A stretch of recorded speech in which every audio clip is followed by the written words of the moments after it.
Hello everyone, welcome to विश्वास classes.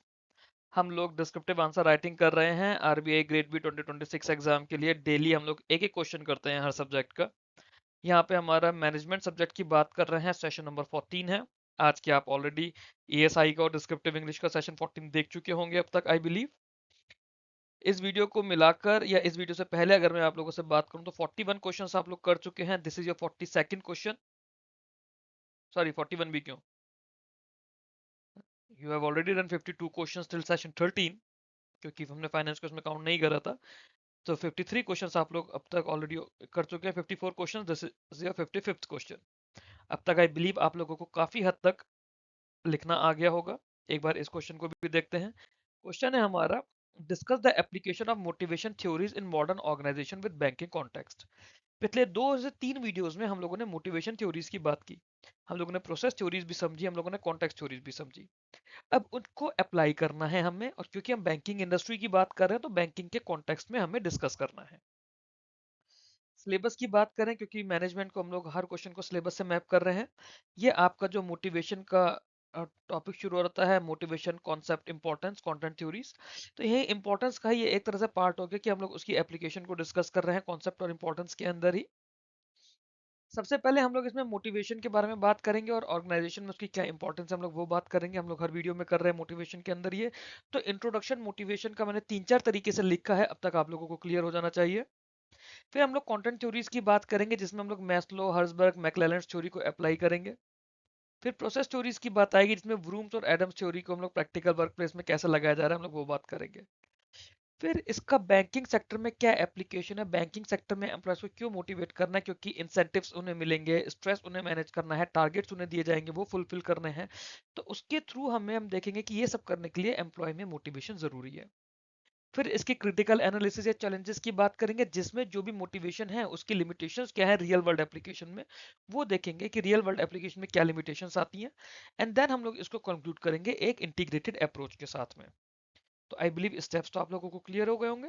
सबसे पहले हमने मोटिवेशन और उसकी इंपॉर्टेंस बताई, फिर हम लोगों ने कंटेंट थ्योरीज बताई, फिर प्रोसेस थ्योरीज बताई, फिर बैंकिंग सेक्टर को लेकर उसकी एप्लीकेशंस बताई, फिर हम लोगों ने रियल वर्ल्ड एप्लीकेशन के चैलेंजेस क्या है, लिमिटेशंस क्या है, हमने वो बताए।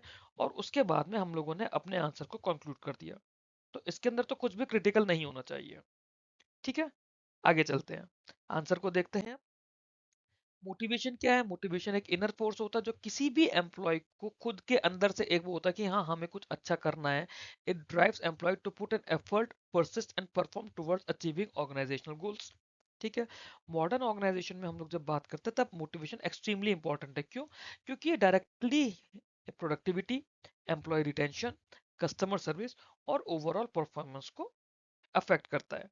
अब ये इसमें एम्प्लॉय की ही प्रोडक्टिविटी की बात कर रहे हैं। एम्प्लॉय अगर अच्छा काम करेगा तो उसे रिटेन किया जाएगा, तो एम्प्लॉय रिटेंशन की भी बात हो रही है। कस्टमर सर्विस हम अच्छी दे पाएंगे अगर एम्प्लॉय मोटिवेटेड है, और ओवरऑल परफॉर्मेंस एम्प्लॉय की अच्छी रहेगी। तो मोटिवेशन इसलिए बहुत ज्यादा जरूरी है मॉडर्न, जो हमारी मॉडर्न ऑर्गेनाइजेशन है वहां पर भी। अब जैसे जैसे हमारा कंपटीशन बढ़ रहा है, वर्कफोर्स एक्सपेक्टेशंस हमारी चेंज हो रही है, तो मैनेजर्स जो होते हैं, मैनेजर से मतलब है जो आपके कंपनी के ओनर्स हैं, बोर्ड है, जो भी आपके सीनियर्स हैं, वो अलग अलग तरह की मोटिवेशन थ्योरीज को यूज करते हैं। अब ये मत बोलना कि यहाँ पे सर मैनेजर्स तो आरबीआई ग्रेड बी मैनेजर्स होते हैं, नहीं। मैनेजर से यहाँ पर हमारे हर आंसर में मतलब है जो कि सीनियर मैनेजमेंट होता है। वो तरह तरह की वेरियस थ्योरीज यूज करते हैं मोटिवेशन के लिए, ताकि एक पॉजिटिव वर्क एनवायरनमेंट बना रहे। इन थ्योरीज को हम लोगों ने कंटेंट थ्योरीज और प्रोसेस थ्योरीज, 2 तरह की थ्योरीज में हम लोगों ने बांटा हुआ है। जो इनका प्रैक्टिकल एप्लीकेशन है वो इस तरह से हेल्प करता है कि किस तरह से हमें रिवॉर्ड सिस्टम को डिजाइन करना है, जॉब सेटिस्फेक्शन बढ़ाना है एम्प्लॉय का, कि एम्प्लॉय अगर सेटिस्फाइड है तो एम्प्लॉय अच्छे से काम करेगा। अलग अलग तरीके के, हर थ्योरी में अलग अलग तरीके के इसमें एक्सपेक्टेशंस है कि हम क्या करेंगे तो एम्प्लॉय अच्छा काम करेगा, या फिर एम्प्लॉय को अच्छा काम कराने के लिए हमें क्या करना चाहिए। कंटेंट थ्योरीज जो थी, इसमें सबसे पहले कंटेंट थ्योरीज ने बात करी व्हाट मोटिवेट्स पीपल। जैसे इसमें मैस्लो की हायरार्की ऑफ नीड्स थ्योरी थी। उन्होंने क्या बोला? मैस्लो ने बोला कि बेसिक सैलरी दे देंगे, जॉब सिक्योरिटी दे देंगे, तो फिजियोलॉजिकल और सेफ्टी नीड्स हो गई एम्प्लॉय की। टीम बिल्डिंग एक्टिविटीज कराएंगे, वो सोशल नीड्स हो गई।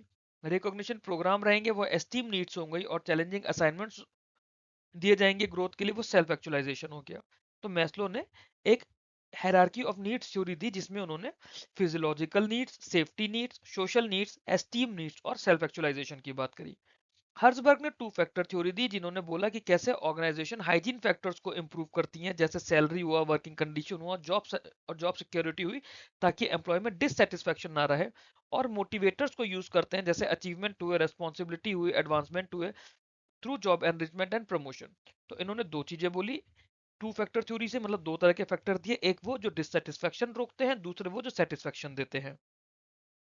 फिर इसके बाद मैकलेलैंड की नीड थ्योरी थी, जिन्होंने बोला कि लोगों को मैचिंग पीपल कि लोगों को उनकी मैचिंग जॉब्स चाहिए, जैसे जिन एम्प्लॉयज को हाई नीड फॉर अचीवमेंट है उन्हें चैलेंजिंग टारगेट दिए जाएंगे, जिन्हें हाई नीड फॉर पावर है उन्हें लीडरशिप रोल में रखा जाएगा, और जिन्हें हाई एफिलिएशन चाहिए उन्हें टीम बेस्ड वर्क दिया जाएगा।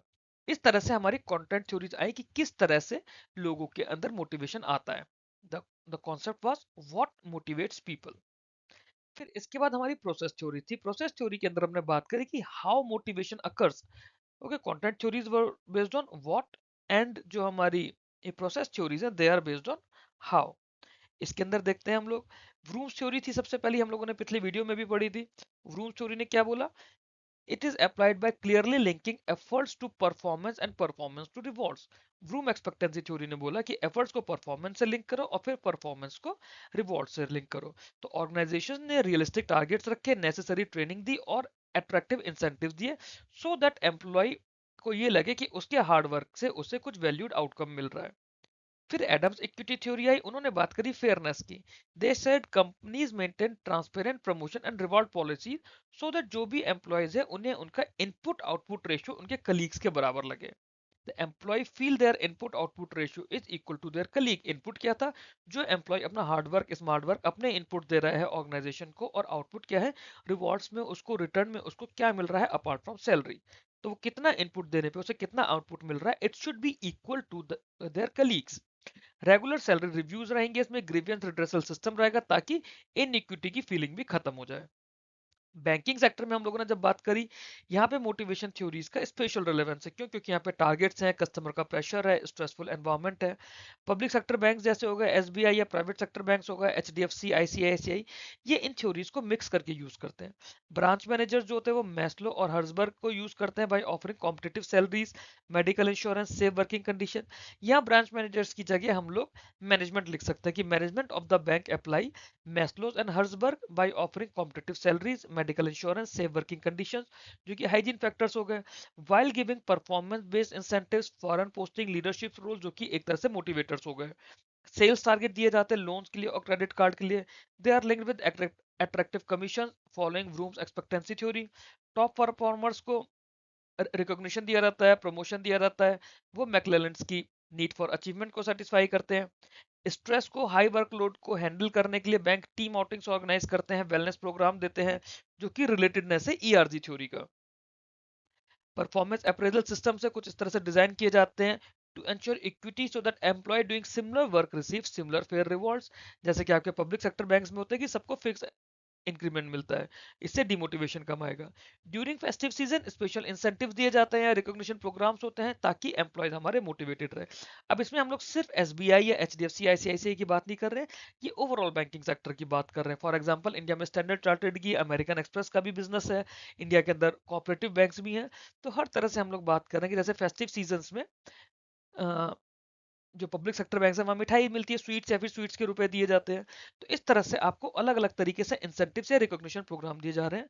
तो मल्टीपल थ्योरीज हम लोगों ने देखा कैसे मैस्लो थ्योरीज भी इसके अंदर यूज हो रही है, हमारी टू फैक्टर थ्योरी भी यूज हो रही है, हमारी व्रूम्स थ्योरी भी यूज हो रही है, मैकलेलैंड थ्योरी भी यूज हो रही है। तो ये मल्टीपल थ्योरीज एक साथ यूज हुई हैं। ठीक है, ये एग्जाम्पल आप लोग ढंग से पढ़ के लिख लीजिएगा अपने पास, ये एग्जाम्पल जरूरी है। फिर हम लोग इसका क्रिटिकली इसको एनालाइज करते हैं कि जो मोटिवेशन थ्योरीज है उनके तरह तरह के चैलेंजेस भी हैं। वही चैलेंजेस है जो हमने हमेशा पढ़े। What motivates one employ may not motivate another. Indian banks में बात करें तो monetary incentives work well for lower staff, but senior employees को स्टेटस चाहिए, ऑटोनॉमी चाहिए। इकोनॉमिक स्लोडाउन के अंदर फाइनेंशियल रिवॉर्ड्स का भी स्कोप लिमिट हो जाता है। ओवर एम्फेसिस जब टारगेट्स पे दिया जाता है तो उसमें स्ट्रेस और अनएथिकल प्रैक्टिसेस आती है, जैसे कि मिस सेलिंग।